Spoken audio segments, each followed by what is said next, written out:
नमस्कार मु चंद्रजिता cooking with चंद्रजिता को आपण मानक स्वागत जनाऊँगी। आज मु आपण मानक सहित गोटे नुआ प्रकार रसगुल्लार रेसिपी शेयर करने जाऊँगी। तार ना हूँ दही रसगुल्ला। आउ एटा बहुत टेस्टी, आपण थरे निश्चय ट्राए करेंगे। गोटे नुआ प्रकार रेसिपी चलतु स्टार्ट करवा। मुझे गोटे लिटर क्षीर छेना नहीं, मु छेना को गोटे छणा साहाय्य छाणिकी ताको तार सब एक्स्ट्रा पानी बाहर कर देछि। आउ ताको मु गोटे घंटा पई रखी देइथिली, तार सब पानी बाहर जाइछि।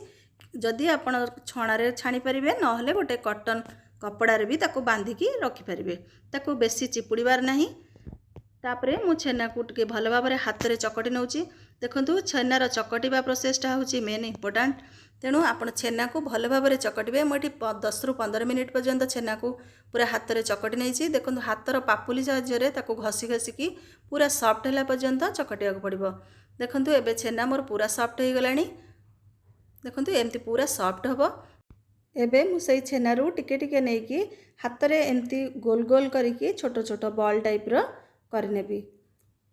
देखंतु बॉल गुड़िक जेपरी पूरा प्लेन हबो, टिके हेले कोठी क्रैक नथिबो, नहले रसगुल्ला हमर सिरा रे फाटी जिवो। मु एपरी सब बॉल गुड़िक कर नउची।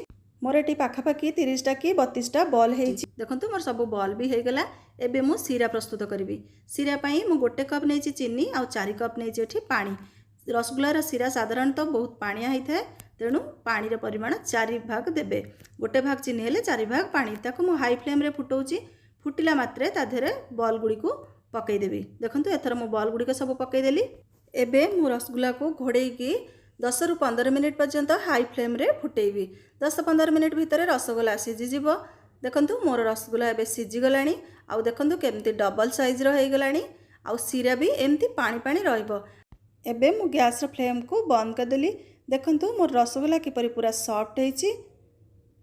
देखंतु पूरा सॉफ्ट हेछि मोर रसगुल्ला। एबे मु रसगुल्ला को ठंडा हवा पर्यंत छाड़ी देबी। आपण माने रसगुल्ला को एही परि भी खाली सर्व करि परिबे। आमे जेहेतु दही रसगुल्ला करचंती सेथि पई मु दही प्रस्तुत करिबी। दही पई मु नेछि 500 ग्राम दही, पाखापाखी 1.5 बाउल। मु ताको भल भाबरे फेंटी नउची। देखंतु भल भाबरे फेंटी नबा द्वारा दही पूरा प्लेन हे जिवो। आ कोठी हेले टिके हेले गोटा जेमती न रहे। ता देहरे जमारू पानी मिसेबेनी, दही टिके मोटा मोटा रखिबे।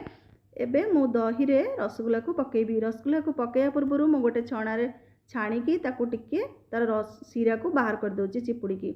बेसी जोहरे चापिबेनी जाद्वारा कि रसगुल्ला नहले फाटी जिवो। टिके चापिकी तार सिरा बाहर कर देबे।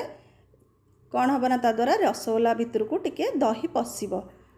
एबे मु सबु रसगुल्लार सिरा टिके टिके चापिकी बाहर कर दोची। तापरे मु सबु दही रे पकेईकी ताको गोलेबी। देखंतु एथर मोर सबु रसगुल्ला मु पकई देली। सिरा को आपण फोपाड़ीबेनी, एको अलगा कोथरे भी यूज करि परिबे।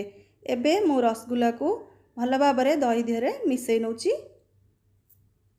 देखंतु मैं परी भल भाबरे दही और रसगुल्ला सबु मिसई नउची। एबे मु ता देहरे टिके नागुर कंचा लंका को काटिकी रखीची छोट छोट करिकी गोटे चम्मच पकोची। आउ धनिया पत्र को भी मु छोट छोट करी काटिकी रखीथिली ताको पकोची। टिके गाजर को कोरिकी रखीथिली, गाजर को कोरिकी पकोची। आपण एठी टिके आंब कसी अदा भी कोरिकी पकई परिबे। मो पाखरे आंब कसी अदा अवेलेबल नथिला, तेणु मु पकई पारिनी, किंतु आपण जदि चाहिबे पकई पारिबे। दहीर खटा अंश को बालांस करिया पई मु एठी हाफ चम्मच लूण पकईची। आउ गोटे चम्मच से जो सिरा रखीथिली से सिरा रु गोटे चम्मच पकईची। आपण जदि टिके अधिक मिठा खाइबे ताले आउ गोटे चम्मच भी पकई पारिबे। एथर मोर दही रसगुल्ला प्रस्तुत हो गला। आपण घरे थरे निश्चय ट्राए करिवे। केमिति लागिला मते कमेंट करिके निश्चय जणाइबे। आउ जदि भल लागिला अन्य मानक सहित शेयर करिवे। मो चैनल को सब्सक्राइब करिया को जमारू भूलिबे नाही। Thank you.